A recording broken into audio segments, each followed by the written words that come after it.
व्यक्ति, साधारण व्यक्ति भी जाए जिसको कंप्यूटर की थोड़ी सी नॉलेज है तो वो भी इन चीज़ों को निकाल सकता है। पर आज सवाल ये है कि अभी तक तफ्तीश करप्शन एक्ट में चल रही है और मेरा मानना ये है कि करप्शन एक्ट के साथ forging the document, causing loss to the government. Forging the document का मतलब हो गया 467, उस डॉक्यूमेंट को गलत इस्तेमाल करने का मतलब हो गया 471 और सरकार को लॉस पहुंचाने का मतलब हो गया 409। तो जब तक 467, 400 सारी चीज़ें फिर तो साथ साथ आती रहती हैं। जब तक करप्शन एक्ट के साथ साथ 467, 468, 471, 406, 409 की धाराएं ऐड नहीं होंगी तब तक इस पर्दे को फाश करना मुश्किल है। आपने मांग की? आज हमने ये मांग की है। आज हम एसपी साहब से मिले।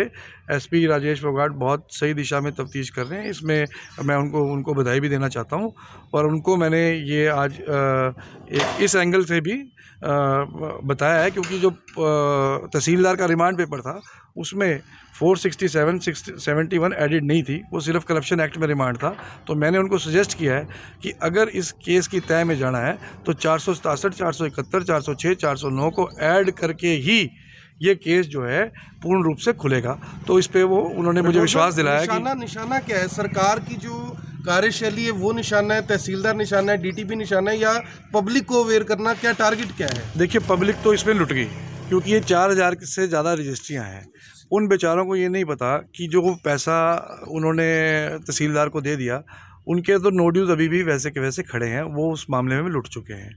दूसरा, अब वो अवैध कॉलोनी की सारी रजिस्ट्री हैं। कोई आदमी मकान बनाता है तो उसके मकान तोड़ने के लिए डीटीपी कार्रवाई करने के लिए पहुंच जाता है। तो पब्लिक को ये अवेयर करना कि ये आप इस तरह के कामों में रजिस्ट्रियाँ करवाने के लिए इनके पास ना फंसें।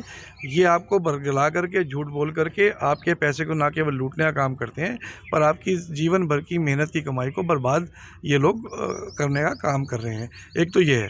सरकार को मैं ये बताना चाहता हूँ कि मुख्यमंत्री जी, ये नुकसान आपके खजाने का ही हो रहा है, ये हरियाणा का नुकसान हो रहा है। अगर इसको आप पूरा कैलकुलेट करेंगे तो ये पैसा कॉरपोरेशन के अंदर, करनाल कॉरपोरेशन में जमा होना चाहिए था नो ड्यू सर्टिफिकेट्स के माध्यम से।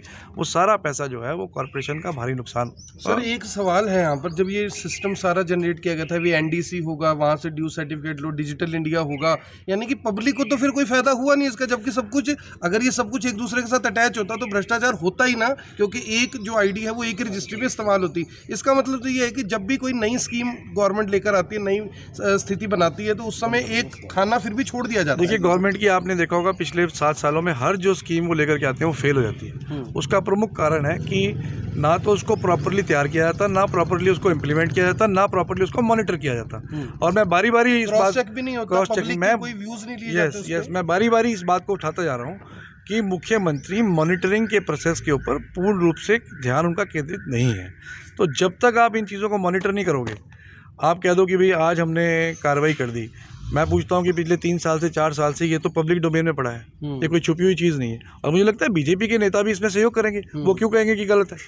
ये कोई बीजेपी कांग्रेस की बात ही नहीं है। ये तो करनाल के आम आदमी की बात है, जिस आदमी की मेहनत की, खून पसीने की कमाई को लूटने का काम किया। और आज मैं यहाँ आया हूँ, मेरा आने का मकसद भी ये है कि शहर के सैकड़ों लोगों ने मुझे कम से कम फ़ोन करके कहा कि राठौर साहब, आप जा कर के इस बात को विजिलेंस को बताओ, क्योंकि लोग डरते हैं सामने आने के लिए।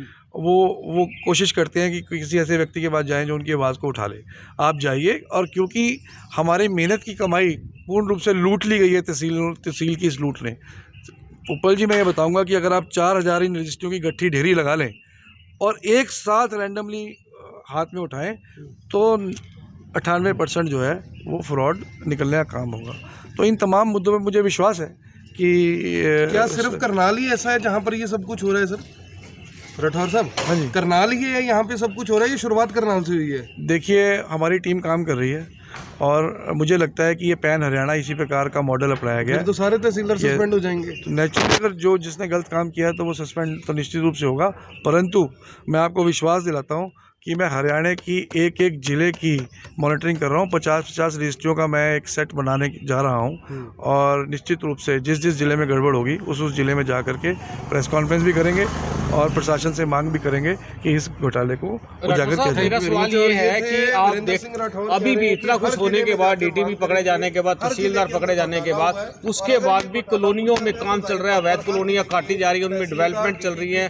अगर हम गीट की बात करें तो गीट के अंदर 9 एकड़ के अंदर कॉलोनी काट दी गई है और वहाँ भी काम चल रहा है। तो आपको लगता नहीं है कि पुलिस इधर बिजी होगी और वो उधर अपना काम कर रहे हैं? देखिए, ये सवाल तो पूछना मुख्यमंत्री से बनता है, क्योंकि उनके अंडर प्रशासन है। तो मैंने तो गीड़ी कॉलोनी नहीं देखी। आप ही के माध्यम से, जब मीडिया के रिस्पॉन्सिबल साथी ये सारी चीज़ें बता रहे हैं, तो आप इससे अंदाज़ा लगा सकते हैं कि जो मैं बारी बारी बोलता हूँ कि मॉनिटरिंग प्रोसेस जो है वो ज़ीरो है। आंखें बंद कर ली गई हैं और खुली लूट के लिए लूट करने का लाइसेंस जो है वो अधिकारियों को दे रखा है। अब ये तमाम विषय जो है वो जांच का विषय है। आपको क्या लगता है अब क्या स्टैंड रहने वाला है इसके अंदर विजिलेंस का? देखिए, मुझे लगता है कि अभी तक तो मामला ठीक है, पर जिस दिशा के अंदर ये जाना चाहिए था, अभी तक तो उस दिशा में नहीं गया है, परंतु काफ़ी हद तक पहुंच गया। जी।